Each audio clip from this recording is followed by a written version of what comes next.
नमस्कार दर्शकों, स्वागत है आपका ऐसी न्यूज चैनल जम्मू कश्मीर में। दर्शकों, पूरा भारत बीते दिन में गणतंत्र दिवस मना रहा था। ऐसे में एक जगह ऐसी है जहां संत रामपाल जी महाराज के अनुयायियों द्वारा एक महासमागम का आयोजन किया गया। जी हाँ दर्शकों, ये बात है सतलोक आश्रम खमाणों, जिला फतेहगढ़ साहिब, पंजाब। यहाँ कबीर जी का निर्वाण दिवस मनाया जा रहा है। एक तरफ जहाँ पूरा भारत गणतंत्र दिवस की तैयारियों में था, दूसरी तरफ संत रामपाल जी महाराज के जो अनुयायी हैं वो कबीर निर्वाण दिवस की तैयारियों में जुटा हुआ था। आखिर क्यों ऐसा हो रहा है? क्या जो समाज है आज गणतंत्रता को सही मायने में समझ सका है? क्या पूरी तरह से भारत देश में गणतंत्र राज्य हो रहा है? इसी की जानकारी के लिए आज हम पहुंचे थे सतलोक आश्रम खमाणों में, जहां कुछ स्टूडेंट्स हैं। उनसे हम जानेंगे कि सही मायने में गणतंत्रता का मतलब क्या है और भारत देश में इसका कितना असर हुआ है। क्योंकि बात करें अगर इतिहास की, तो गणतंत्र दिवस के तौर पे जिस चीज को हम मनाते हैं, 26 जनवरी 1949 में डॉक्टर भीमराव अंबेडकर द्वारा एक संविधान की उपलब्धि की गई। उस उपलब्धि को भारत सरकार को सौंपा गया और 26 जनवरी 1950 को इस देश में, भारत देश में एक कॉन्स्टिट्यूशन बना, एक संविधान बना, जिसके अंतर्गत क्या था कि जनता को अपना शासक चुनने का अधिकार मिला। ऊंच नीच, जात पात का भेद जो है उसको मिटाने की कोशिश की गई, क्योंकि उससे पहले छुआछात और जातिवाद चरम सीमा पे था। बात करें उस दौर की, तो बाबा भीमराव अंबेडकर की अगर हम बात करें, जितना स्ट्रगल, जितना संघर्ष उन्होंने अपनी लाइफ में किया है, शायद ही किसी नेता, अभिनेता या किसी अर्थशास्त्री ने किया था। डॉक्टर भीमराव अंबेडकर ना कि एक नेता थे, बल्कि वो अर्थशास्त्री भी थे, विद्वान भी थे, और हमारे संविधान को लिखने में उनका बहुत बड़ा योगदान था। वही एक पैट्रॉन थे जिन्होंने संविधान को तैयार किया और हमारे समाज तक पहुंचाया। हिंदुस्तान का संविधान लिखने में योगदान जितना उनका है, शायद ही किसी का होगा। अगर बात करें कॉन्स्टिट्यूशन की, तो कॉन्स्टिट्यूशन में बहुत सारे आर्टिकल्स थे जिनका संशोधन करके भारत सरकार ने सन 1950 को उसको भारत देश में लागू किया। क्या परिस्थितियां थी, कितना स्ट्रगल उन्होंने किया। जिस समय उन्होंने अपनी पढ़ाई की, इतना भेदभाव था कि उनको घर से निकलने के लिए 100 बार सोचना पड़ता था। मगर कहते हैं कि क्रांतिकारी जो है वो अकेला ही चलता है। उनका संघर्ष रंग लाया। उन्होंने बहुत सारी डिग्रियां की, क्योंकि उनको लगता था कि समाज में बहुत सारी त्रुटियां हैं जिनको मिटाना बहुत जरूरी है। उसी चीज को आगे रखते हुए उन्होंने ये बीड़ा उठाया और उनका ये सफर कब खत्म हुआ? 26 जनवरी 1950 को, जब उनकी जो सोच थी वो भारत देश तक पहुंची और 26 जनवरी 1950 को गणतंत्र दिवस मनाया गया, क्योंकि उस दिन हमारा कॉन्स्टिट्यूशन इम्प्लीमेंट में आया। उसके बाद की अगर बात करें, एक महान पुरुष भारत में वैसे ही आए जो हरियाणा के एक छोटे से गांव धनाना में जन्मे। प्रसिद्धि प्राप्त करते करते वो संत बने और धीरे धीरे विश्व में उनकी प्रसिद्धि हो गई। कारण क्या था? सिर्फ और सिर्फ जन कल्याण। जन कल्याण के लिए संत रामपाल जी महाराज ने एक बीड़ा उठाया। उन्होंने गरीब, मजलूमों की, असहायों की या किसानों की इतनी मदद की कि आज किसान उनको भगवान मान रहे हैं। ऐसा क्या किया उन्होंने किसानों के लिए, क्या किया उन्होंने मजदूरों के लिए, क्या किया उन्होंने असहाय परिवारों के लिए, वो सारी जानकारी जो है वो हम आपको दर बाय दर समझाते जाएंगे और इनके जो अनुयायी हैं उनसे बातचीत करेंगे और जानेंगे कि जो संघर्ष संत रामपाल जी महाराज वर्षों से करते आ रहे हैं, क्या उसका असर आम समाज में हो रहा है। क्योंकि मैंने जैसे आपको पहले भी बताया कि क्रांतिकारी हमेशा अकेला चलता है, बाद में उनके पीछे भीड़ जमा हो जाती है। वैसे ही संत रामपाल जी महाराज ने जब ये बीड़ा उठाया था, तो वो खुद घर घर जाके लोगों को समझाते थे। आध्यात्मिकता की ओर उन्होंने अग्रसर किया समाज को, नैतिकता की तरफ उन्होंने युवाओं को प्रेरित किया और समाज से जात पात को लेके जितने भी भ्रम थे उनको खत्म करने की कोशिश की। बेटी बढ़ाओ बेटी पढ़ाओ का जो नारा है उसको अगर साक्षर किया है तो वो है संत रामपाल जी महाराज। आज संत रामपाल जी महाराज जी के सानिध्य में दहेज मुक्त शादियां हो रही हैं। बहुत सारे ऐसे पीड़ित परिवार हैं जिनको रोजगार मिला है, जिनको जीने की नई उम्मीद मिली है, सिर्फ और सिर्फ संत रामपाल जी महाराज का कारण है।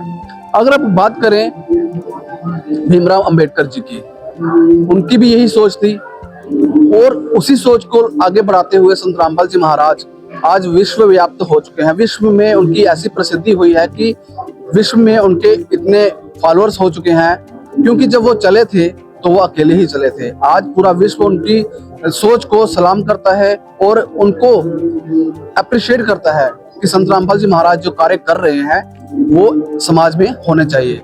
संत रामपाल जी महाराज जो है वो एक संत ही नहीं है, बल्कि सामाजिक कार्य जो करते हैं वो समाज के सुधारक भी होते हैं।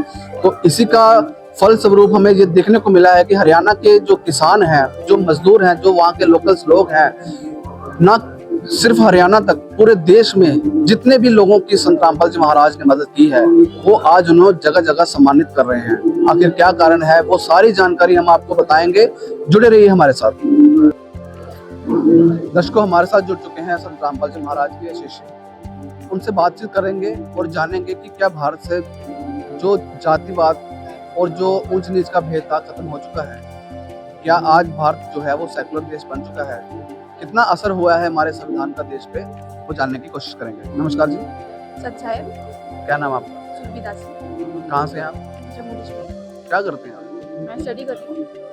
किस फील्ड की स्टडी कर रहे हैं आप? मैं पीसीएस की प्रिपरेशन कर रही हूँ। जैसे कि हम देख रहे हैं कि आप स्टडी कर रहे हैं, कॉम्पिटिटिव एग्जाम की तैयारी कर रहे हैं, आप गणतंत्र को क्या समझते हैं कि जो भारत देश है वो क्या सेकुलर देश बन पाया है? तो गणतंत्र दिवस के दिन हमारा कॉन्स्टिट्यूशन इनैक्ट किया गया था, तो ये इस उपलक्ष्य में मनाया जाता है। और अगर आप बात कर रहे हो सेकुलर होने की, तो जब हमारा कॉन्स्टिट्यूशन इनैक्ट किया गया था, जब वो बन के तैयार हुआ था, तो उसमें कुछ कंडीशंस रखी गई थी, कुछ आर्टिकल्स डाले गए थे, कुछ स्केड्यूल्स डाले गए थे और कॉन्स्टिट्यूशन को कुछ पार्ट्स में डिवाइड किया गया था। और जैसे कि आपने सेकुलर होने की बात की, तो हमारे कॉन्स्टिट्यूशन के अंदर प्रियम्बल आती है, जिसे हम इंट्रोडक्शन ऑफ द कॉन्स्टिट्यूशन बोलते हैं। उसके अंदर एक वर्ड आता है सेकुलर, और सेकुलर का मतलब होता है जिसमें हमारे जो धर्म है सभी धर्मों को एक समान रखा जाए। बट एक्चुअल में अगर हम देखें, हमारे ग्राउंड लेवल पर जाकर अगर हम एक्चुअल में देखें तो ऐसा कुछ भी नहीं है। मतलब हमारा कॉन्स्टिट्यूशन में वो चीज़ें आज भी लिखी हुई हैं, दर्ज की हुई हैं, बट एक्चुअल में हमारे ग्राउंड लेवल पे वो चीज़ें अभी फॉलो नहीं हो रही है। हमारा देश सेकुलर नहीं है पूरी तरह से। आपको लगता है कि जो बाबा साहब अम्बेडकर ने 2 साल 11 महीने और 18 दिन लगा के एक संविधान तैयार किया था, उस संविधान का भारत देश पे कोई असर नहीं? उस संविधान का जो उन्होंने संविधान तैयार किया था, उसका ऐसा नहीं है कि उसका कोई असर नहीं हुआ, बहुत इम्पैक्ट पड़ा, बहुत सी चीज़ें चेंज हुई हैं। लेकिन जो कॉन्स्टिट्यूशन में हमारी चीज़ें लिखी गई हैं, बहुत सारी चीज़ें जो हैं वो आज फॉलो नहीं हो रही है। जैसे हमारे देश को कहा गया है कि हमारा देश जो है वो एक डेमोक्रेटिक देश कहा जाता है हमारे देश को, बट एक्चुअल में डेमोक्रेसी नहीं है अगर हम ग्राउंड लेवल पर देखेंगे। मतलब अगर हम ऐसे बात करें तो इंडिया को एक हिंदू देश कहा जाता है। मतलब हिंदू तक की तरफ सिर्फ हम सभी जा रहे हैं कि ये हिंदू राष्ट्र बनाने की कोशिश की जा रही है हिंदुस्तान में। जी हिंदू राष्ट्र बनाने की कोशिश की जा रही है, जबकि हमारे हिंदुस्तान में मुस्लिम लोग भी हैं। हाँ, मेजोरिटी में भी हो सकती है कि हमारी मेजोरिटी जो है वो हिंदुओं की है, लेकिन हमारे देश में मुस्लिम भी हैं, सिख भी हैं, ईसाई भी हैं, सभी धर्म के लोग हैं। तो आपको लगता है कि सभी धर्मों का होना, उसके बाद एक राष्ट्र बनना, वो भी हिंदू राष्ट्र, क्या ये सही है? ये चीज़ बिल्कुल भी सही नहीं है, क्योंकि ये चीज़ हमारे कॉन्स्टिट्यूशन में भी लिख रखा है कि हमारा देश जो है वो सेकुलर होना चाहिए, जबकि ऐसा हो नहीं रहा है एक्चुअली। तो उसमें जो योगदान दे रहे हैं हमारे नेता अभिनेता जो भी हैं, उनकी भी यही डिमांड है कि हिंदू राष्ट्र बनना चाहिए। तो यंग जनरेशन की क्या सोच है कि ऐसा होना चाहिए? तो मेरे हिसाब से तो ये चीज़ बिल्कुल गलत है, क्योंकि यहाँ सभी धर्मों के लोग हैं। अभी मैं खुद हिंदू हूँ, अगर मैं मुस्लिम होती तो अगर यही चीज़ बोली जाती कि हिंदू राष्ट्र होना चाहिए, तो फिर ये चीज़ हमें बहुत बुरी लगनी थी कि हम मुस्लिम हैं, फिर मुस्लिम लोग कहाँ जाएंगे? मुस्लिम जो अदर सिख लोग हैं, ईसाई लोग हैं, वो सब लोग कहाँ जाएंगे? वो सब भी तो इंडिया में ही रहते हैं। आज अगर बात करें धर्मनिरपेक्षता की, तो भारत में कम दिखाई देती है। सेकुलरिज्म जिसको कहते हैं वो कम दिखाई देती है। हर कोई अपने अपने धर्म के पीछे पड़ा हुआ है। ऐसी कौन सी जगह है जहां आज भी धर्म को एक समान समझा जाता है? जहाँ आज भी धर्म को एक समान समझा जाता है वो है संत रामपाल जी महाराज के सतलोक आश्रम। आप संत रामपाल जी महाराज की टीचिंग्स अगर देखेंगे, जो वो ज्ञान दे रहे हैं, उनके सतलोक आश्रमों में आप जाकर देखेंगे, वहाँ पे कोई धर्म, कोई जात पात, ये सब चीज़ें मतलब बिल्कुल मानी नहीं जाती। सभी धर्मों के लोग, सभी जात पात को बिल्कुल एक समान रखा जाता है। तो आपको लगता है कि संत रामपाल जी महाराज जो है वो भारत को एक कर देंगे?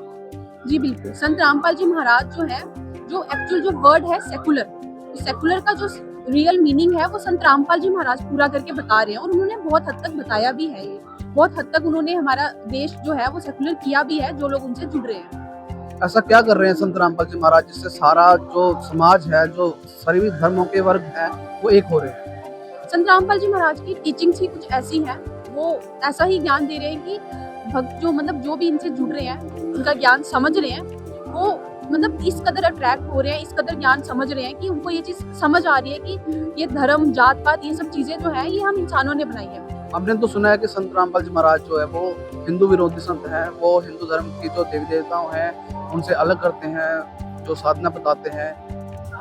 ऐसा बिल्कुल भी नहीं है कि वो हिंदू विरोधी संत हैं, ऐसा बिल्कुल भी नहीं है। संत रामपाल जी महाराज ने हिंदू देवी देवताओं को छोड़ने को बिल्कुल भी नहीं कहा है, उनका पूरा आदर सम्मान करते हैं हम। और हमारे गुरु जी जो हैं वो बिल्कुल भी हिंदू देवी देवताओं को छोड़ने को नहीं कहते हैं। आपको लगता है कि संत रामपाल जी महाराज के सानिध्य में जो धर्म निरपेक्षता है वो फिर से लागू हो सकती है? जी बिल्कुल। ऐसा तो नहीं है संत रामपाल जी महाराज जो है वो प्रसिद्धि प्राप्त करने के लिए ऐसा कर रहे हैं? ऐसा बिल्कुल भी नहीं है कि संत रामपाल जी महाराज प्रसिद्धि प्राप्त करने के लिए ये सब कुछ कर रहे हैं। प्रसिद्धि जो है वो धर्म, इसके अलावा भी संत रामपाल जी महाराज बहुत सी चीजें कर रहे हैं। अगर प्रसिद्धि प्राप्त करने की बात हो तो प्रसिद्धि तो सिर्फ वहां से भी हो जाएगी, लेकिन संत रामपाल जी महाराज एक्चुअल में ग्राउंड लेवल पे ये चीजें इम्प्लीमेंट कर रहे हैं। और कौन से ऐसे कार्य करें समाज में संत रामपाल जी महाराज का क्या योगदान है?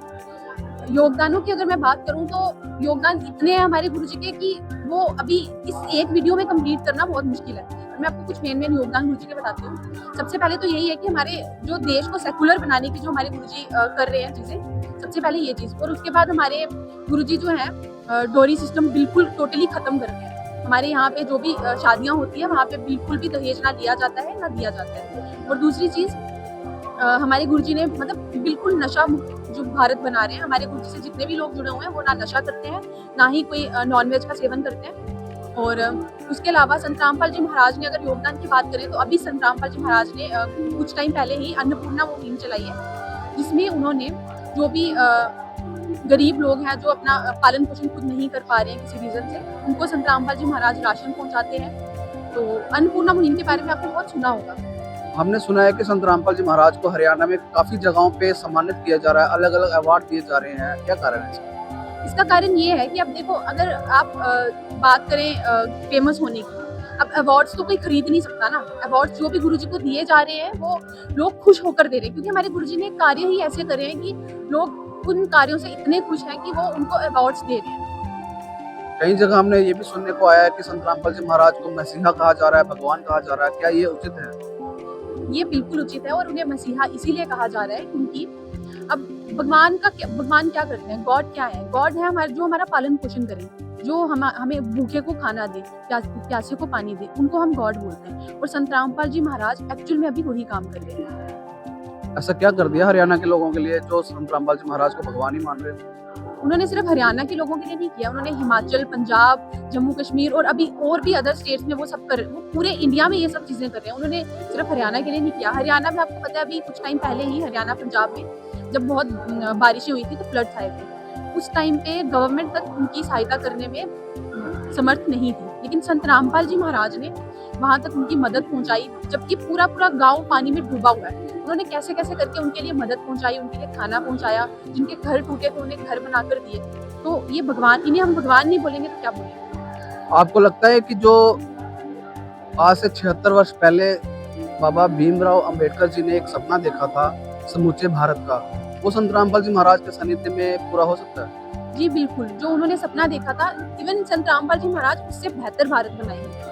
सिर्फ उनका सपना पूरा नहीं होगा, उससे कई गुना बेहतर भारत बनेगा। धन्यवाद। सच्चाई।